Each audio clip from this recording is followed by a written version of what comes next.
El programa de noticias de Peacock, Diablo disfrazado John Wayne Gacy, va más allá del infame titular del payaso asesino. Pero ¿qué tanto de esa historia es verdad? ¿Qué tanto está exagerado para la televisión? Bueno, ayuda a separar los hechos de la ficción. Vamos a hablar con Karen Conte. Ella es la abogada de Chicago que pasó decenas de horas con John Wayne Gacy durante sus últimas apelaciones en el corredor de la muerte. Bienvenidos a Sidebar de Law and Crime. Soy Jesse Weber.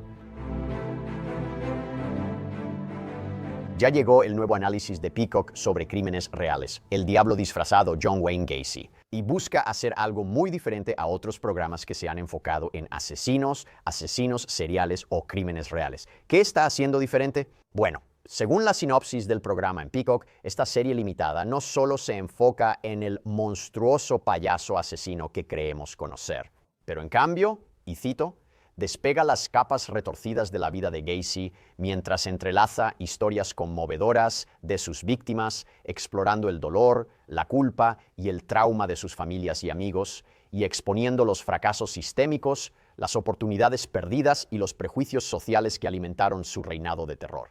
De hecho, el programa, protagonizado por Miguel Chernis como Gacy, promete un enfoque sensible, y es muy sensible. De hecho, Miguel Chernis realmente solo aceptó participar en el programa después de que el showrunner Patricio McManus prometió que no se mostrarían asesinatos en pantalla.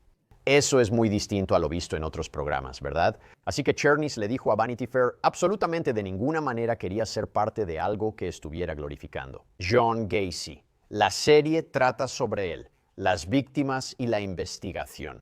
Pero, por supuesto, la pregunta es, cada vez que tenemos un programa como este, ¿qué tanto de esta escalofriante historia es verdad?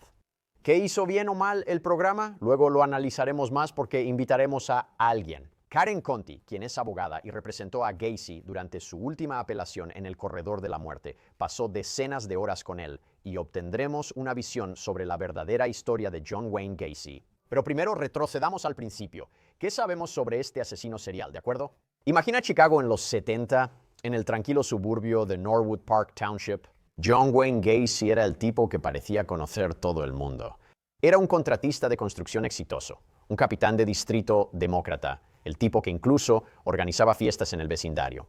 Como todos saben, era este payaso. Poco entretenía niños en hospitales y desfiles. Pero detrás de esa fachada amigable había un hombre profundamente roto. Según múltiples biografías que se escribieron sobre Gacy a lo largo de los años, la infancia de Gacy fue una pesadilla. Su padre era un alcohólico violento que constantemente lo menospreciaba. También supuestamente fue abusado sexualmente por un amigo de la familia. Un psiquiatra de la defensa sugirió que los crímenes de Gacy recreaban sus traumas infantiles, como si estuviera haciendo que sus víctimas interpretaran el papel del niño indefenso mientras él se convertía en el padre castigador. Sus tendencias violentas surgieron en 1968 en Iowa, cuando fue condenado por sodomía contra un adolescente y sentenciado a 10 años. Solo cumplió 18 meses. Su primera esposa lo divorció poco después. Los biógrafos afirman que perdió contacto con sus 2 hijos pequeños. Se mudó de regreso a Chicago, compró esta casa estilo rancho en el 8213 de la avenida West Somerdale y comenzó un nuevo negocio, Contratistas PDM. Incluso se volvió a casar. Se casó con una mujer llamada Carol Hoff en 1972. Pero ese año también marcó el inicio de una terrible ola de crímenes.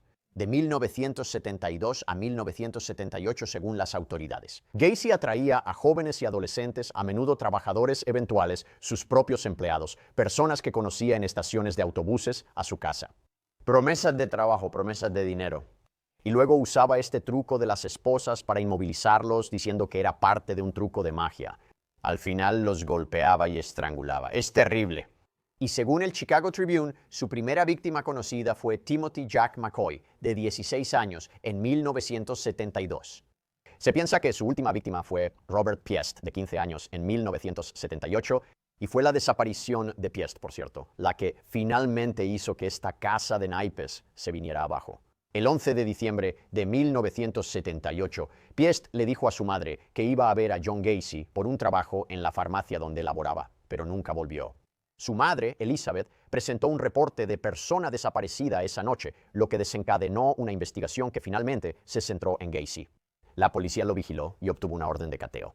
y al entrar a su casa fueron recibidos por un olor abrumador y nauseabundo. Hallaron un recibo de una película de un amigo de pies, lo que probó que el chico estuvo ahí. Ahí todo empezó a desmoronarse. El 21 de diciembre de 1978, John Wayne Gacy fue arrestado por dar un paquete de marihuana a un empleado de gasolinera mientras estaba vigilado. Con él detenido, la policía entró a su casa y halló una trampilla hacia un espacio de arrastre. En ese momento descubrieron el primero de 29 cuerpos enterrados en su propiedad, 26 en el espacio de arrastre y 3 en otras zonas. Cuando fue interrogado, Gacy confesó casi con orgullo. Dibujó un mapa para la policía mostrando dónde estaban enterrados los cuerpos. Hablaba de sí mismo en tercera persona, culpando a este alter ego llamado Jack por los asesinatos. Fue acusado de un total de 33 asesinatos. Su juicio, como te puedes imaginar, fue todo un circo mediático. Sus abogados alegaron locura, pero el jurado no les creyó y tras 2 horas lo hallaron culpable de los 33 asesinatos. El 13 de marzo de 1980 fue condenado a muerte. Estuvo 14 años en el corredor de la muerte y fue ejecutado por inyección letal el 10 de mayo de 1994. 5 de sus víctimas siguen sin identificarse. Ya revisamos la historia real. Ahora, ¿qué sucede con la versión de Peacock? ¿Qué acierta el diablo con disfraz, John Wayne Gacy? ¿Qué presenta correctamente y qué puede distorsionar por narrativa? Para aclararlo, tenemos un invitado especial que conoció a John Wayne Gacy y hablaremos con él ahora. Está con nosotros Karen Conte, abogada de Chicago que se reunió muchas veces con Gacy durante sus últimas apelaciones. Coescribió Killing Time con John Wayne Gacy, defendiendo al asesino serial más malvado de Estados Unidos en el corredor de la muerte. Karen, gracias por venir a Sidebar, lo aprecio mucho. Es un placer estar aquí, Jesse. Ahora entiendo que viste toda la serie, ¿de acuerdo? Pasaste, creo, más de 50 horas con John Wayne Gacy. Así que, en términos generales, empecemos por aquí. ¿Qué acierta esta serie sobre su carácter, su comportamiento, su personalidad? Empecemos por ahí. Creo que lo hacen absolutamente bien. Y de todas las series que he visto a lo largo de los años, con las interpretaciones de Brian Deney y William Forsythe, este actor Miguel Chernish lo hace bien. Tiene la actitud, tiene la apariencia, tiene el acento y, lo más importante, tiene el vocabulario. Al decir eso, me refiero a que Gacy era un tipo callejero. Hablaba sencillo y era muy fanfarrón. Era un hablador, si puedo decirlo así. Era una persona que siempre tenía el control, siempre manipulando. Incluso usaba las mismas palabras que en la vida real. Tengo grabaciones de él. Y de hecho, volví a escuchar y pensé, vaya, captaron su manera de hablar perfectamente. Si quieres saber cómo era Gacy en persona, este es el programa que debes ver. ¿Era igual de encantador como vendedor en la vida real que en el programa? Sí, lo era, pero alternaba. Sabes, podía ser muy encantador, podía ser casi coqueto, podía ser cautivador. También era muy inteligente y no se le escapaba nada. Así que podía captar cuáles eran las debilidades de todos en la sala. Te hacía preguntas muy directas. Y no era porque estuviera interesado, era porque quería saber cómo iba a usar eso en tu contra o para conseguir lo que quería. Eso es un comportamiento típicamente antisocial, un rasgo y también de narcisista, que él era ambos. Era brillante en eso, pero también tenía ese aspecto de saberlo todo y por eso como que no te caía bien. Llegaste a notar que había esos lados oscuros, ¿verdad? ¿Alguna vez tuviste esa sensación? ¿O había alguna señal de lo malvado que era? ¿O si alguien lo conocía no tendría ni idea? Quiero decir, ¿había esas señales oscuras, esas pistas? No, realmente no las sabía. Muchos creen que alguien tan malvado tendría colmillos o dejaría ver quién es realmente. Te diré, me senté con él sabiendo lo que hizo y todos los detalles para mi desgracia. Y solo al mirarlo no podía reconciliar a la persona con la que estaba hablando con lo que sé que hizo. Así que lo ocultó. Era una persona muy compartimentalizada. Y tú no, quiero decir, de vez en cuando veías tal vez un comentario donde intentaba desacreditar a las víctimas y decía cosas como, bueno, ¿qué hacían ellas afuera tan tarde en la noche, de todos modos? Y eran un montón de buscavidas, pero viste eso en la serie donde realmente las denigraba, como si dijera que de todos modos no valía la pena que vivieran. Así que esa fue realmente la única vez que vi cómo él realmente, ya sabes, procesaba todo esto en su mente. En otras palabras, sin querer interpretarte, él jamás mostró remordimiento. Él ya llevaba mucho en el corredor de la muerte cuando lo conociste y nunca mostró remordimiento. Ninguna en absoluto. De hecho, él se consideraba una víctima. Absolutamente pensaba que era una víctima.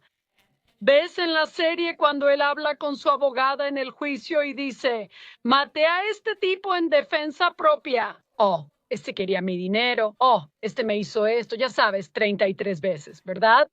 Así que es surrealista ver eso de nuevo después de todos estos años que él haya pasado por lo mismo.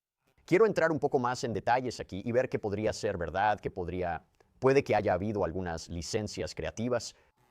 La serie inicia con la desaparición de Roberto Paste, ¿cierto? Este chico de 15 años cuya desaparición, por cierto, finalmente desenmascaró la doble vida de Gacy. Todo eso es cierto. Ese sería el caso que lo destapó todo, ¿no? Sí, creo que fue bastante preciso. No veo nada en esa representación que no fuera exacto.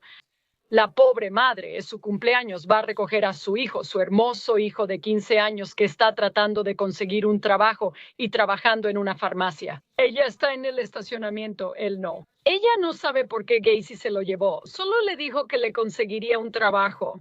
Cuando ella llegó, él probablemente ya estaba siendo torturado.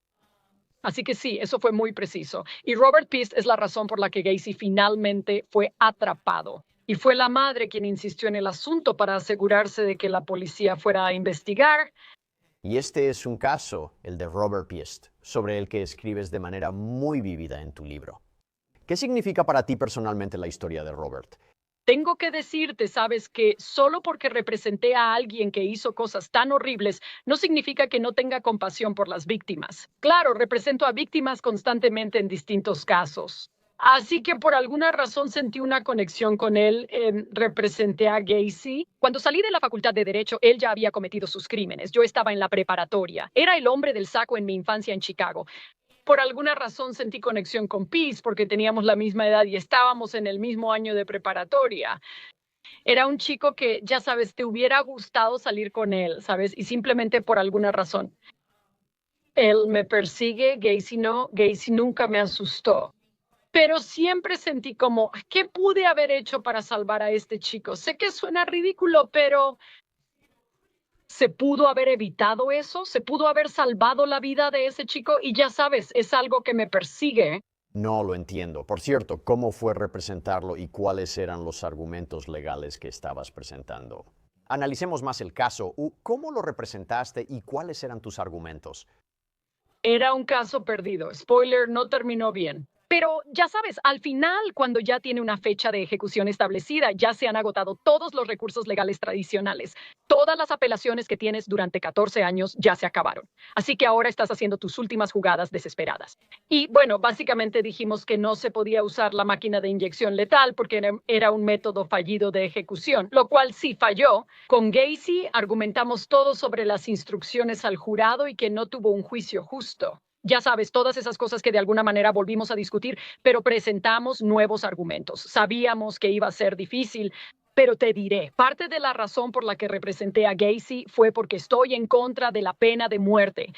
Y cuando representas a alguien en el corredor de la muerte, de alguna manera estás defendiendo al resto de las personas en el corredor de la muerte que podrían tener muy buenas defensas como la inocencia real, etcétera. Así que de alguna manera estás sentando un precedente con la esperanza de ayudar a otras personas en el corredor de la muerte, ya sabes, a ser exoneradas. En Illinois hubo 12 exoneraciones y 12 ejecuciones en cierto periodo. Así que no lo estábamos haciendo bien en absoluto. ¿John Wayne Gacy estaba nervioso antes de su ejecución? Para nada. De hecho, cuando yo fui la que tuvo que decírselo, la Suprema Corte de Estados Unidos había rechazado su última apelación y a él no le importaba. Él me estaba haciendo bromas diciendo que uno de los jueces descendió, dijo, envía una nota de agradecimiento de parte de John Gacy. Y él me dijo, tu nombre estará en tu obituario. Es mi nombre el que aparecerá en tu obituario. Y él estuvo presumiendo hasta el final, no estaba nervioso. Casi pensé que realmente no entendía lo que le iba a pasar, pero le dije lo que iba a pasar, le dije cuándo iba a pasar, le dije cómo iba a pasar y no parecía nervioso en absoluto. Quiero volver a lo de Roberto Piest un momento. Entonces, su madre, Elizabeth, presenta una demanda de $85 millones contra quienes, según ella, fallaron a su hijo y a otros. ¿Esa demanda realmente ocurrió? Sí, ocurrió, fue desestimada. Y como sabes, es muy difícil demandar a las autoridades porque el gobierno tiene inmunidad calificada, lo que significa que tienes que probar algo más que negligencia. Y su demanda básicamente culpaba al sistema penitenciario de Iowa porque, como muestra la película, él estuvo encarcelado en Iowa por sodomizar a un joven. Fue liberado muy pronto. Tenía una sentencia de 10 años y salió en 18 meses. Ella comentó que nunca debieron hacerlo y que todos los informes psiquiátricos señalaban que él sería una amenaza para la sociedad. Y adivina que, lamentablemente para ella, todas esas demandas se desestimaron. Entiendo por qué ella la presentó. Eres familiar de la víctima y es difícil reconciliarlo. Y por cierto, volviendo a la ejecución, la serie hace algo interesante. Muestra que las familias de las víctimas de Gacy hablan sobre ello. Básicamente, ellos fueron engañados al hacerles creer que presenciarían la ejecución, ya que los pusieron en una sala para eso. Y luego se dieron cuenta de que ya había sucedido. Eso es cierto. Esa es la única parte que creo que es absolutamente falsa. Y aquí está la razón. Había tantas víctimas, ¿verdad? Hay 33 jóvenes y niños y la prensa quería estar involucrada. Quise estar ahí, pero no me dejaron como su abogada defensora. Tuvieron que limitar la cantidad de personas, así que rifaron todo y debía sacar un número. Y todo esto se hizo antes de la ejecución, mucho antes de la ejecución. En esa sala había principalmente medios de comunicación y algunos familiares de las víctimas. Así que la idea de que no sabían de antemano, de que no iban a poder presenciarlo, no es cierta. ¿Y por qué tú? ¿De dónde salió eso? O sea, ¿de dónde crees que ellos siquiera, ya sabes, cómo surgió eso siquiera? Desde una perspectiva artística, ves que las víctimas, estos chicos, fueron asesinados a lo largo de los años. Ellos trabajaban para Gacy, fueron vistos por última vez con Gacy. La policía ignoraba las llamadas de los padres. Un padre llamó 100 veces para decir que Gacy fue visto por última vez con mi hijo. No querían involucrarse. Estaba abusando de jóvenes, lo arrestaron, pero retiraron los cargos. Fue una pesadilla. Así que creo que lo que los productores y directores intentaban mostrar es que las víctimas fueron las más perjudicadas aquí. Al principio, durante el tiempo en que deberían haber investigado los casos de estos jóvenes, al final, ni siquiera pudieron ver la ejecución de Gacy, algo que deseaban para encontrar cierre o consuelo. Creo que se tomaron cierta libertad, pero se les negó la oportunidad, aunque creo que ya lo sabían antes. ¿Verdad? Hablemos de las víctimas. Un detalle muy perturbador que se menciona en la serie es el llamado truco de las esposas. La serie lo explica así. Gacy lo describió a los investigadores, convenciendo a sus víctimas de sujetarse las muñecas antes de matarlas. ¿Eso es correcto? Eso es correcto, sí. Está bien. Sí, él lo haría. Sería una broma. Diría, este es el truco de las esposas. Lo haría él mismo y diría, mira, ya me liberé. Inténtalo tú. El pobre niño se pondría las esposas. Y el truco era que ahora él los tenía bajo control. Así que, ya sabes, y así es como tenía que hacerlo.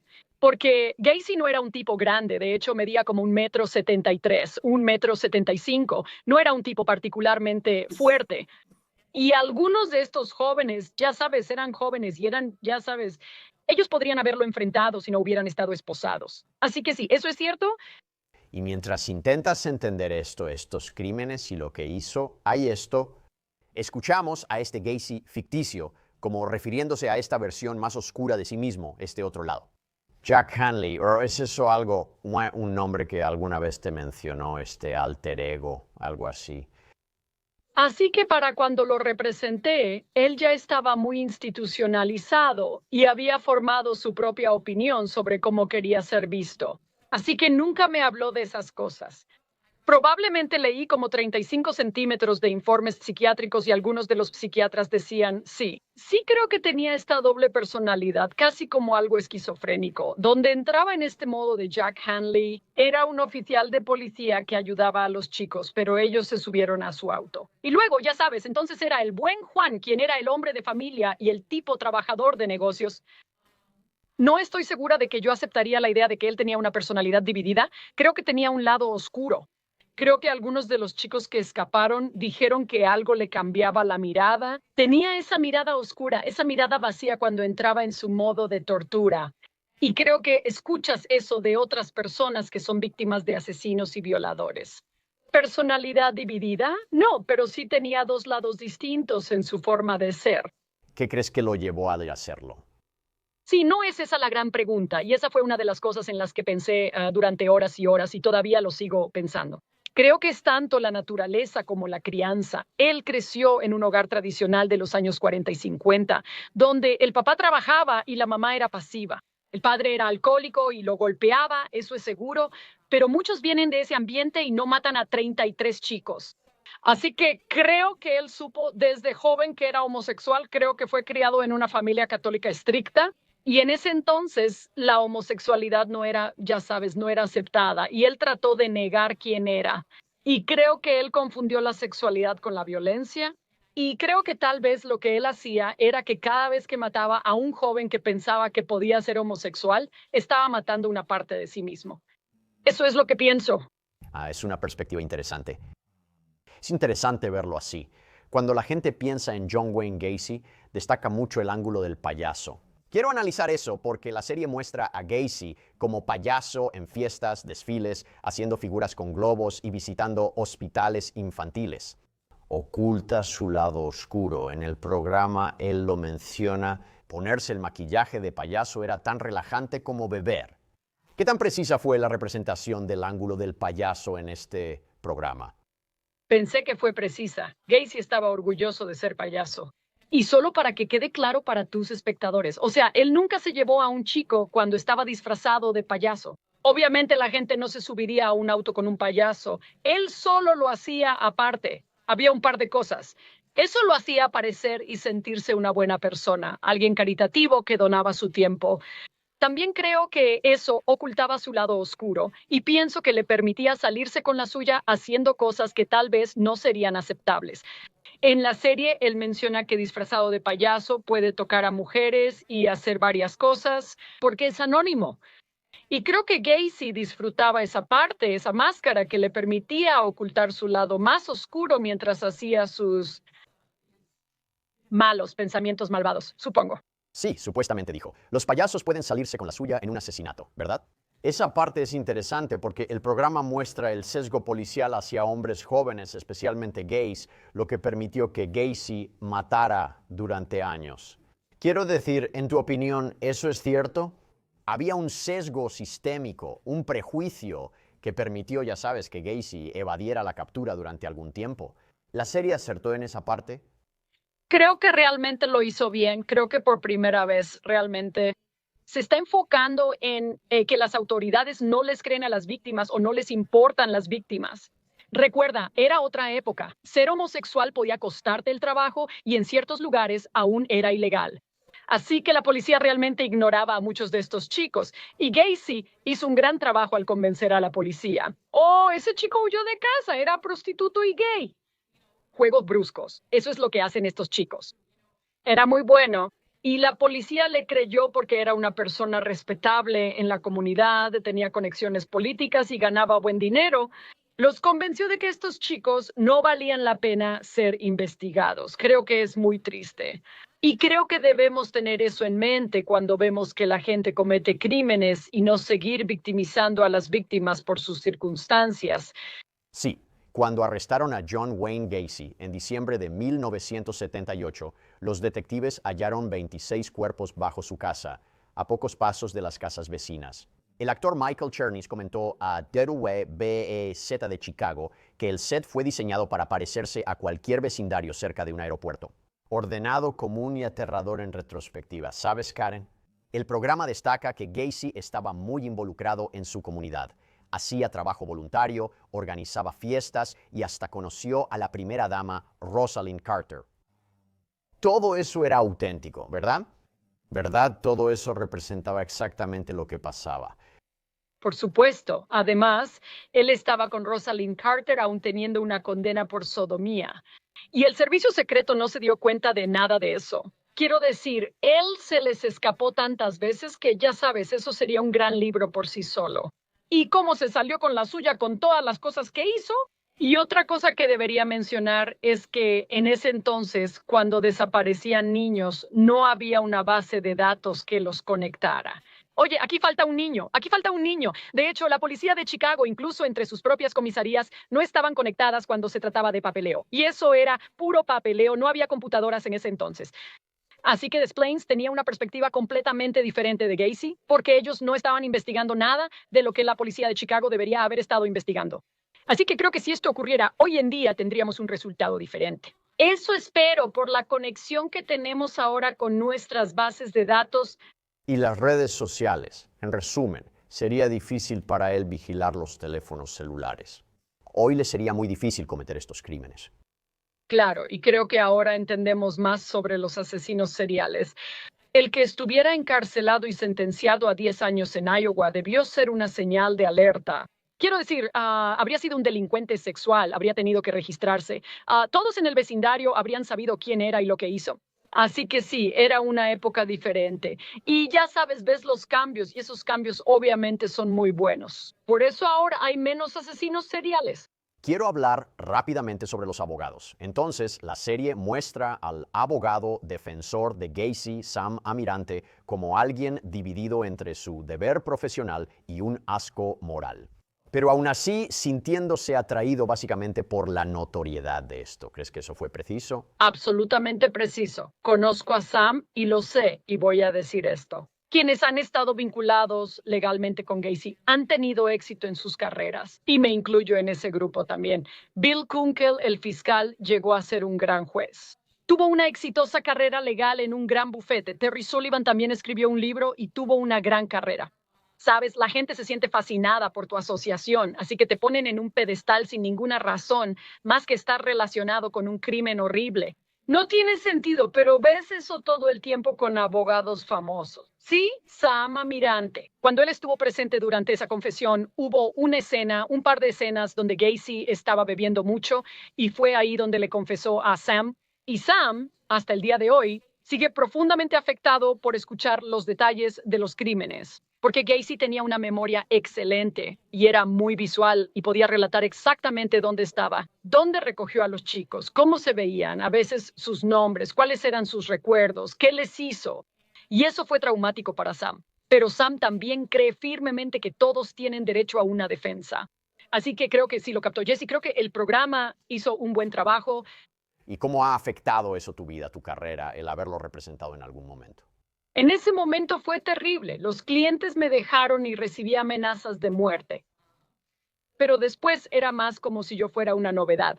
Era como, oye, ella representó a John Gacy. Y es como, eso es asqueroso, pero ¿cómo fue? Todos están interesados en saber cómo fue. Así que usé eso a mi favor. Por supuesto que lo hice. Enseñé sobre la pena de muerte en la Facultad de Derecho. Fue algo grandioso.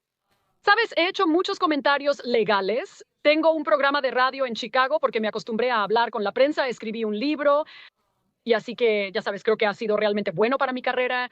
No creo que sea malo que abogados jóvenes representen a un asesino serial, pero también me hizo resiliente, me hizo inmune a que la gente dijera cosas malas sobre mí, que me despreciaran incluso hasta el día de hoy. Estoy segura de que tras la transmisión recibiré cartas de odio de todo el mundo y he aprendido a aceptarlo. Bueno, no, mira, eres un excelente abogado y has desarrollado esta experiencia, desafortunadamente, sobre cierta clase de personas, lo cual es interesante porque, y corrígeme si me equivoco, has hecho comparaciones entre John Wayne Gacy y Rex Herman, ¿verdad? El asesino serial y sospechoso de Gilgo Beach. ¿Cuáles son los paralelismos para quienes no lo saben? Primero que nada, Gacy era un hombre de familia, como Rex Harriman. Gacy trabajaba en la construcción, Rex Harriman era arquitecto. Ambos vivían cerca de Nueva York, una gran ciudad como Chicago para Gacy o Gilgo Beach para su asesino, y ambos se enfocaron en personas que no iban a ser extrañadas. No todos, porque Rob Piest era de una familia muy conectada. Creo que ahí solo fue descuidado, pero muchas de las personas que Gacy encontró eran fugitivos, personas en una estación de autobuses Greyhound, tal vez personas que no tenían dinero, así que se dedicaban al sexo por necesidad.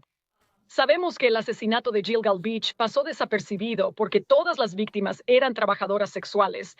Y ya sabes, todas estaban desapareciendo en esa misma zona, pero nadie hacía nada al respecto. También hay un paralelo en el caso de Gilgo Beach si realmente te involucras. En el departamento de policía local y en la oficina del fiscal había corrupción. No digo que hubiera corrupción en Chicago, pero Chicago simplemente estaba arruinando esto, no estaba haciendo lo que se suponía que debía hacer, incluso considerando la época. Así que creo que tienes esto muy similar.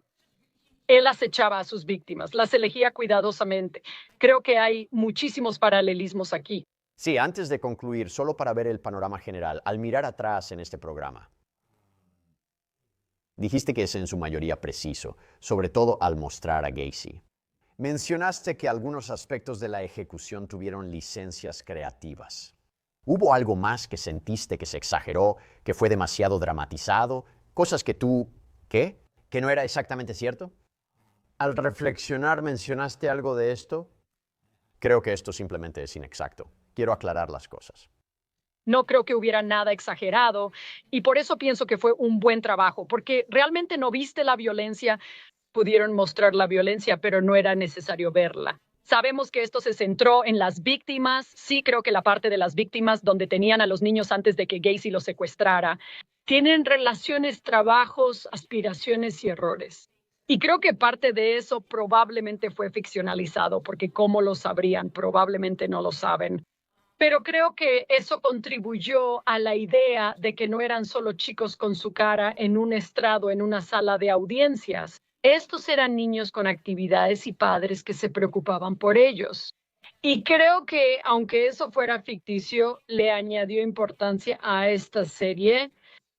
Bueno, Karen, escucha, realmente aprecio que te hayas tomado el tiempo de venir aquí y tratar de separar la realidad de la ficción y explicar un poco más de tu experiencia con John Wayne Gacy. Si alguien está interesado, los invito a revisar tu libro Matando el Tiempo con John Wayne Gacy. Gracias, Karen Conti, lo aprecio. Es un placer, Jesse. Cuídate. Y eso es todo lo que tenemos para ustedes por ahora aquí en Sidebar. Muchas gracias a todos por acompañarnos. Por favor, suscríbanse en YouTube, Apple Podcasts, Spotify o donde escuchen podcasts. Síganme en X o Instagram. Soy Jesse Weber. Nos escuchamos la próxima vez.